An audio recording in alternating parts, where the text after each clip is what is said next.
Ciao a tutti, siamo qui oggi col Bibit per un ulteriore approfondimento. Oggi parleremo di alcune funzionalità,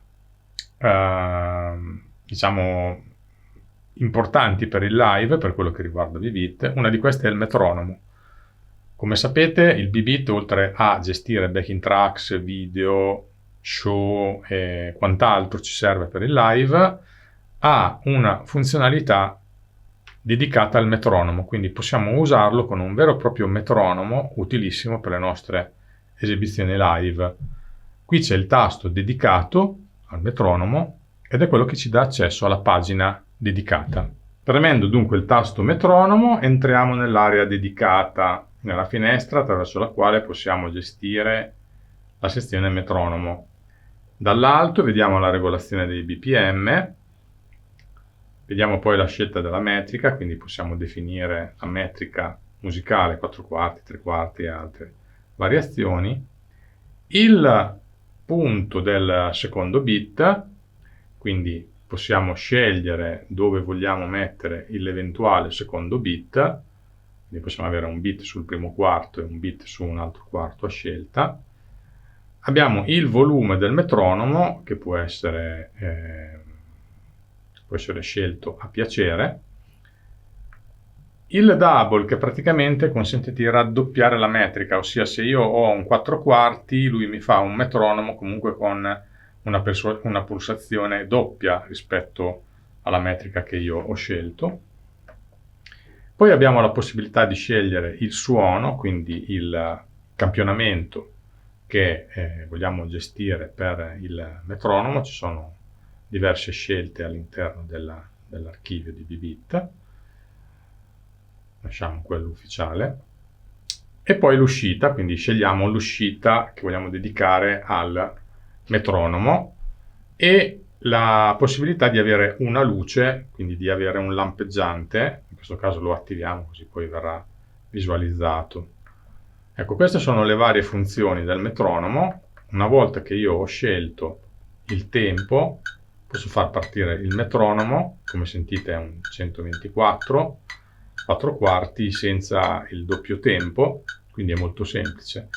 In questo caso lui va avanti e suonerà fino a quando io non premo stop, altrimenti posso selezionare la funzione tap che mi dà la possibilità di scegliere una metrica a mano.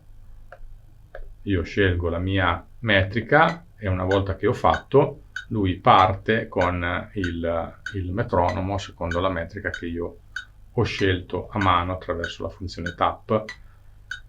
Ecco, questa è la funzionalità del metronomo che, come già sapete, può essere inserito anche all'interno degli show come uno slot specifico, come inserendolo quindi in una scaletta vera e propria, quindi se non ho una backing tracks posso suonare su un metronomo. Un'altra funzionalità importante del Bibit è il tasto live. Il tasto live è un tasto che sostanzialmente blocca la tastiera del Bibit, quindi quando io sto suonando posso evitare che si verificano incidenti perché magari qualcuno preme inavvertitamente un tasto. Quando inserisco la funzione live, qualsiasi tasto che viene spinto, il Bibit non fa niente e chiede una conferma per l'eventuale uscita dalla funzionalità live. Ok, l'altra cosa che adesso andiamo a vedere sono le varie opzioni del menu System del Bibit, tutte le opzioni che servono per l'impostazione generale del Bibit. Eccoci qua, il tasto che accede al menu di sistema, il menu System, mi dà la possibilità di vedere vari setup. Il primo è il tasto opzioni che ha tutta una serie di cose che vedremo poi. Questo è il tasto Network che mi gestisce tutta la funzionalità di rete del Bibit, quindi ha varie impostazioni che mi dicono, se mi collego con il tasto di rete, evidentemente a un certo momento lui mi dirà che sono connesso, vedete, con un cavo di rete. Se fossi connesso attraverso la wifi mi direbbe che sono connesso attraverso il wifi, eccetera. Poi il Mute Families è un tasto importante perché mi consente di creare delle famiglie famiglie di strumenti, famiglie di tracce che poi faranno riferimento a delle impostazioni di mute. Quindi io posso definire una famiglia di suoni per le quali varrà un'impostazione di mute specifica che posso gestire con il BBit Manager o anche con il BBit stesso. Qui ci sono le informazioni, quindi la versione di firmware, la versione di software che vengono utilizzate, e poi qua c'è una parte dedicata alle licenze software. Ecco, invece la parte delle opzioni include la funzione autoplay, che è quella che praticamente mi dà la possibilità di fare l'autoplay all'interno delle playlist. L'auto hotspot, cioè la creazione di una rete chiusa, cioè il BBit è in grado di generare una rete wifi chiusa, quindi non esposta a reti esterne, all'interno della quale posso entrare ad esempio con un tablet se utilizzo l'app Prompter.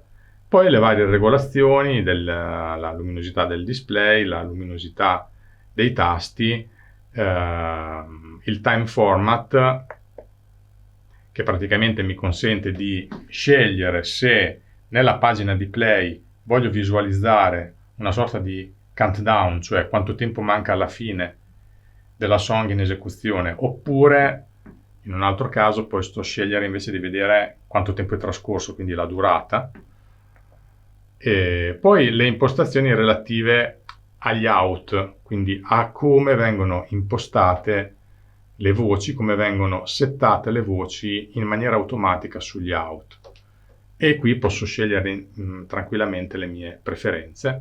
Posso ad esempio decidere che la traccia click, che viene rilevata automaticamente dal BBit quando inserisco un backing tracks, lui si accorge se una traccia è una traccia click, lui la gestisce mandandola sempre a una stessa uscita se io l'ho messa nel default, o se ho battezzato la traccia come traccia click attraverso il BBit Manager. Ecco, questa è in sintesi tutta la parte delle opzioni del sistema. Ecco, abbiamo fatto una panoramica molto ampia in questi tutorial, spiegando più o meno tutte le funzionalità, perlomeno le funzionalità principali del BBit come macchina e del software che la gestisce per l'impostazione del repertorio, la disposizione delle playlist, degli show, il rilevamento del click automatico, eccetera. Ora, l'ultima cosa da dire è che nel controllo live BBit è una macchina studiata appunto per l'utilizzo sul palcoscenico, espressamente da musicisti che sono impegnati durante l'esibizione, quindi ha tutti quei controlli, diciamo, che sono ergonomicamente studiati per concedere la massima semplicità. Tra l'altro c'è anche un ingresso pedale, con il pedale si possono fare diverse operazioni, non solo play e stop, ma si può anche andare a fare un intervento all'interno della playlist quando sono con una playlist, eccetera. Ma per questo ovviamente vi rimando al manuale dove tutto è spiegato in maniera molto dettagliata.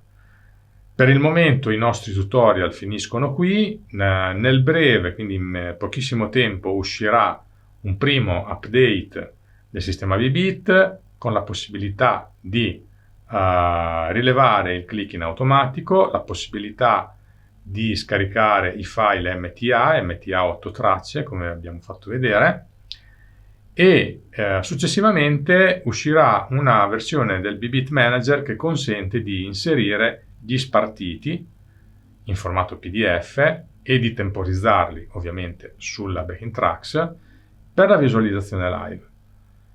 Bene, questo è un primo racconto di quelle che sono le possibilità del BBit. Ogni volta che ci sarà un aggiornamento faremo chiaramente un tutorial per spiegarvi tutte le novità e le nuove funzionalità di questa macchina. Un saluto da MLive.